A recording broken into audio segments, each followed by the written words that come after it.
Posted by you/TasingMamam. I, 33F, am a single mother to a 6-year-old girl. I've raised my daughter all on my own. She was born from a one-night stand with a now former friend, 37M. We never got together, and he refused to be involved in my pregnancy or my daughter's first 4 years of life. I was emotionally stressed because it's a big change, but I never asked for child support or forced him to be involved. I have enough income to send my daughter to private school. I'm perfectly fine on my own. The issue started when he reappeared from wherever he went and decided he wanted visitation. He's not on my daughter's birth certificate, the father is listed as unknown. He wanted to have that amended. I said no, and that if he wants, the best he'll get is to meet her during outings with myself or my daughter's godparents. He agreed, but he's been constantly pressuring for parental rights. The court already gave him a big fat no, unless he pays 4 years of child support, which, with his income, amounts to around $230K USD. He hasn't paid a cent. My daughter doesn't even call him dad or recognize him as her dad. She calls him Mr. I keep things very clean, I never badmouthed him or made up stories. When she asked about her father, I used to say it was just the two of us. Even during court, the assigned CPS agent testified that my daughter had no affection for or clear relationship with her biological father. The main issue happened during a parent-teacher association meeting. He would say things like my family thinks or what is best for my family. I disagreed with him and voiced that my daughter has different needs and those are the priority. He was clearly angry. After the meeting, there was a moment for teachers and parents to mingle and talk about how the kids are doing. One of the teachers approached me to apologize, saying she didn't know that my husband and I didn't like a project she was doing with the kids. I told her I had no husband and that my daughter loved the project and wanted to be part of it. The teacher then told me that my former friend was going around talking as if he's my husband and that he represents the family. I saw red. I walked up to him and very loudly told him we needed to talk in private. In the parking lot, I told him we were not a family and that he either needed to respect that I am the only one who can make decisions about my daughter's education, or he wouldn't be involved. He went on about being her biological father, and I reminded him that he hadn't paid a cent for the pregnancy, my daughter's needs, or even the private school she attends. He hasn't tried to see my daughter since, which she doesn't mind at all, I asked her. I do feel a bit bad about what I said. Am I wrong here? Edit. I wanted to add this because the PMs are driving me insane. He has the money to pay child support, he chose not to pay. He was never prohibited from being involved. He had my phone number, and I sent him pictures and invited him to birthdays and other big celebrations. He never came. We are not in the US. Update 1 week later. I'm going to preface this by saying that my 6-year-old daughter's father, whom I will call Jeff, has never been my romantic partner. We had a one-night stand. I don't like people calling him my ex, as it makes it seem like we had some kind of emotional attachment. He was never involved after I told him I was pregnant and actually wanted me to terminate the pregnancy, but I decided to raise my child alone since I have enough money to do so without child support. For the whole pregnancy and the first 4 years, Jeff was not in the picture. On my mother's recommendation, I did send him pictures and invited him to special events, but he always replied that he had no interest in my daughter. 2 years ago, he reappeared and began demanding parental rights. When I didn't comply with his demands, he sued, but was told no, he was not getting parental rights. He was given the option to pay child support, after which his request for rights could be revisited, but he has refused. He has the money, much more than I do, but he still refuses. I still offered to let him see my daughter in a casual manner, with no child support needed, under the agreement that anything legal, medical, or educational would not involve him.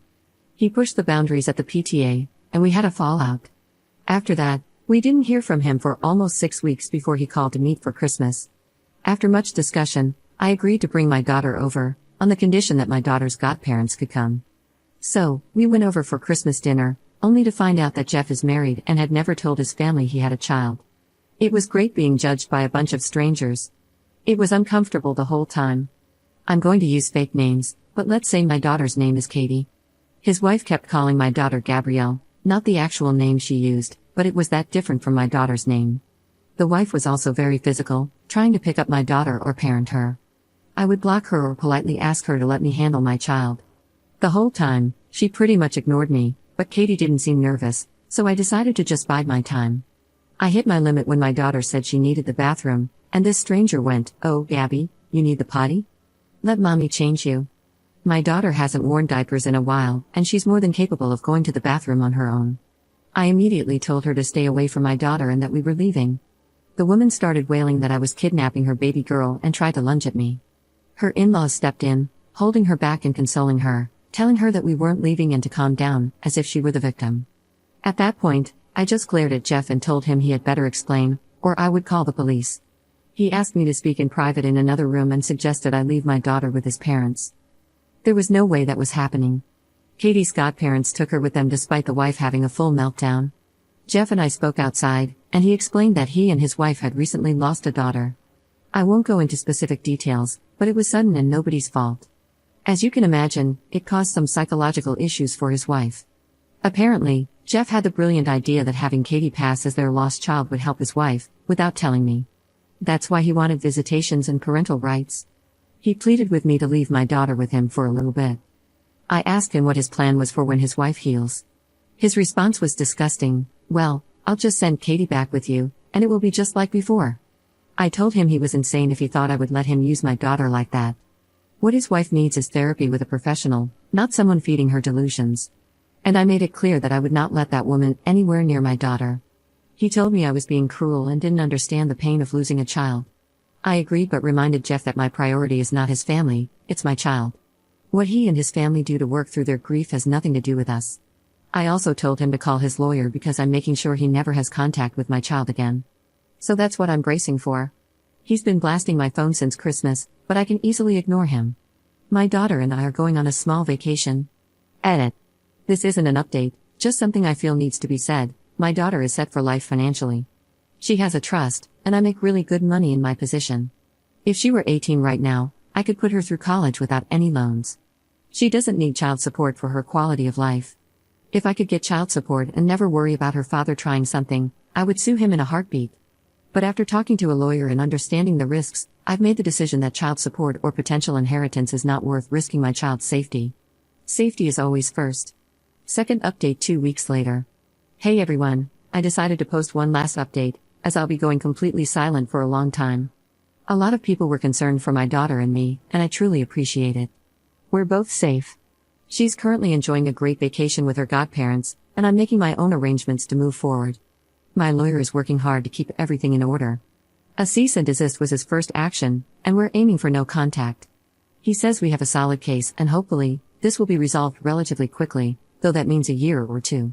We did get a temporary restraining order, which lasts until our first court date, but it could be extended after that. I haven't had direct contact with Jeff. He lawyered up as well and tried to send a threat about taking full custody. My lawyer laughed at it, as the reasoning was parental alienation, which doesn't hold up considering I have proof that I tried for years to involve him. Apparently, submitting a few emails showing my efforts was enough to get them to change the parental alienation claim to something else. My lawyer isn't worried at all. After much thought, I've decided that moving is going to be necessary. It won't be something I can do on a whim, but I'll be looking into new houses within the month, with the goal of moving sometime this year. School will remain the same, but we will be speaking to the administration to ensure only certain people are allowed to pick her up. Part of that decision includes hiring a private driver. He's someone I trust completely and who has worked for relatives in the past, so I'm very comfortable with the idea, and so is my daughter. Now I just have to make sure they don't go for fast food every day after school. Honestly, things aren't that scary right now. I have a good lawyer, solid evidence, and my little girl is happy and healthy. I'm just going to focus on handling things little by little. Because of the legal proceedings, I don't expect to be posting any updates anytime soon. And to those sending me PMs calling me horrible for keeping my daughter from her father or telling me I shouldn't have had her in the first place, please kindly direct your thoughts to the void, I'm too busy. Third update 2 months 2 weeks later. I had no intention of making a new post, but today absolutely took the cake. I didn't have to deal with Jeff directly, but instead, he sent a priest to harass me at work. I'm going to be very blunt, I'm completely detached from religion. I'm not an atheist, but I don't really like the idea of the Catholic Church, which is the leading religion in my home country. I respect it, and most of my family is Catholic, so I have a detached respect for church officials. Today, I was doing some paperwork when I got a call about a priest asking for me. I didn't have any meetings scheduled, and we often get visits from clergy asking for donations or participation in events, so I figured that's what it was. I told the secretary to let him in, and at first, everything seemed polite. We shook hands, exchanged pleasantries, and made the usual small talk. Then the priest started talking about how it had come to his attention that I was a single woman with a child and that, apparently, I was living a life of debauchery and hate his words. I was taken aback, but I agreed that I was a single mother, though I didn't see how I was living in debauchery and hate. He then went on to say that he knew my daughter was being prohibited from spending time with her father and accused me of constantly sleeping around with men instead of living a godly life. He expressed concern and suggested that it would be best for my daughter to live with a proper family rather than watch me sell myself. Angry was an understatement.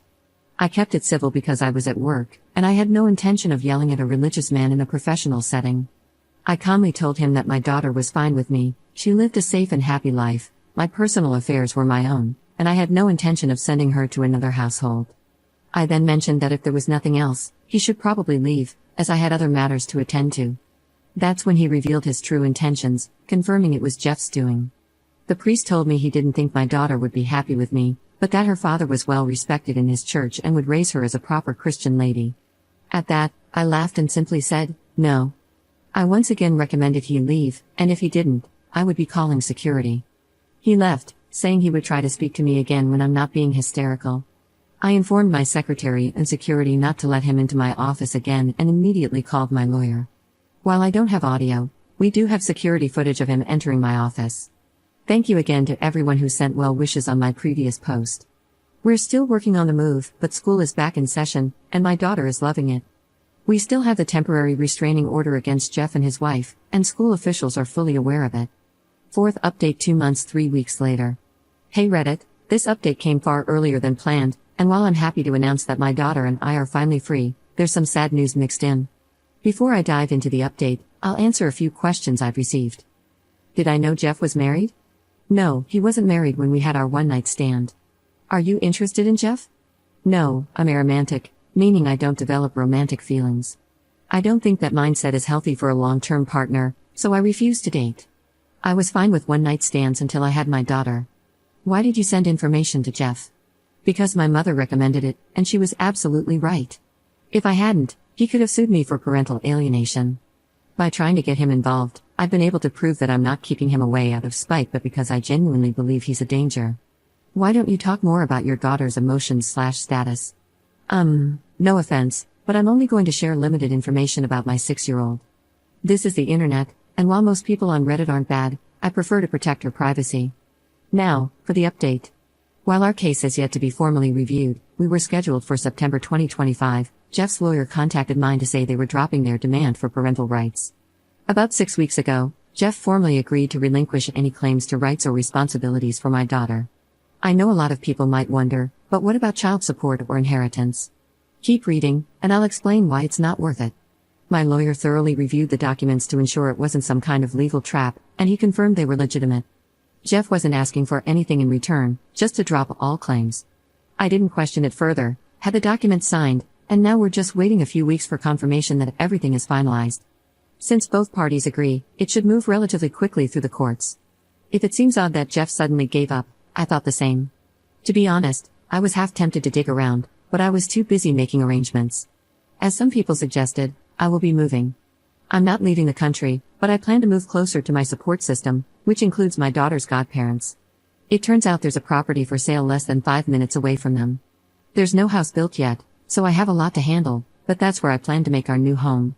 We also adopted not 1, not 2, but 3 dogs. The cat is probably plotting my demise over it.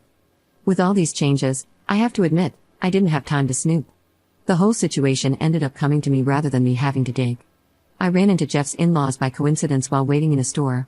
I had met them briefly during that chaotic Christmas party last year, but this was the first time we actually talked. Thankfully, my daughter was at school, as the conversation turned heavy. They recognized me and asked if we could talk. I wasn't sure at first, but I decided to be polite and offered to buy them a coffee. They were very kind and not entitled at all. They explained that they were sorry for their daughter's behavior, and that she hadn't been the same since losing her child. For those who guessed she was using her deceased baby's name for my daughter, you were right. They just wanted to clear the air. I told them I didn't blame them personally, but I couldn't forgive their daughter, as she had been a big concern for me. That's when everything hit the fan. The mother started crying, and the father explained that Jeff's wife had passed away, self-inflicted. I felt like absolute crap for the things I had said. I apologized, but they were very gracious and assured me they knew I had no idea. We talked a bit about her and their grandchild, and I found out that what Jeff told me about how his child died was a lie. Now, I don't feel so kind about keeping it quiet. Jeff shook his infant because she was colicky. Colic is when babies cry nonstop for no clear reason. I was furious. I still am. No one should ever shake a baby to the point where they pass away. That's just diabolical in my opinion. Jeff had told me his child died from sudden infant mortality, which is sadly common here, but now I know the truth. They talked about Jeff and how he had sworn up and down that I would agree with his plan to have my daughter pass as their lost grandchild, thinking it would help their daughter heal. I can understand how, in their grief, they weren't thinking straight.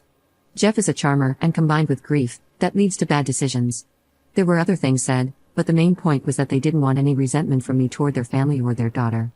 I reassured them that I didn't hate them or their daughter and expressed how sorry I was for what they'd been through. They gave me a picture of my daughter's half-sister. She was a very cute baby, and I plan to explain things to my daughter one day. I think it's important that she knows. I also now know where Jeff's wife and her baby are buried. I don't think I'll visit yet, but when things aren't as raw, I'll take my daughter to visit her sister. I called my lawyer afterward to inform him of these new details. He did reprimand me for speaking to the in-laws alone, but he understood the situation. My lawyer is a good friend and tends to be very blunt when I make mistakes. He promised that he's ensuring any remaining legal ties between Jeff and my daughter are fully cut. More things have come to light as well.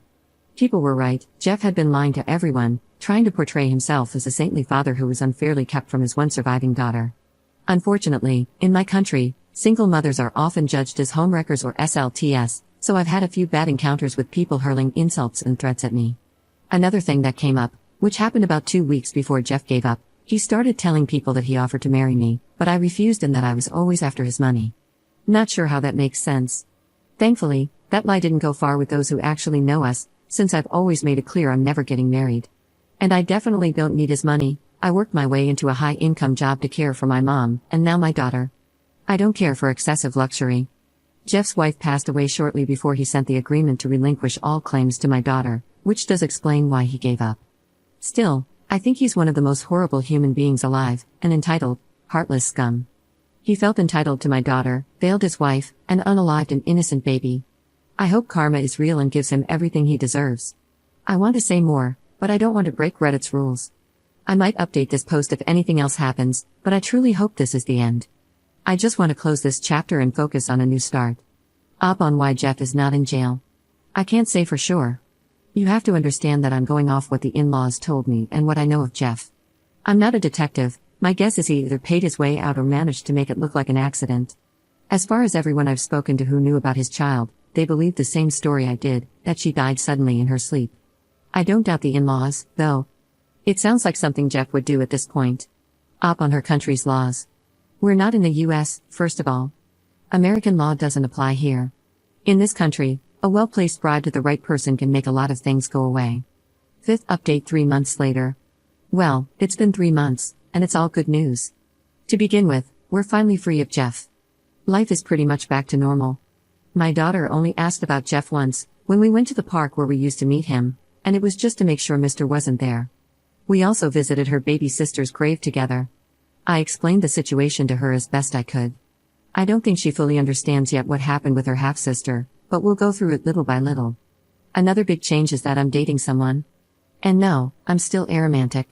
My best friend, who had been living in the US, recently came back and asked me out.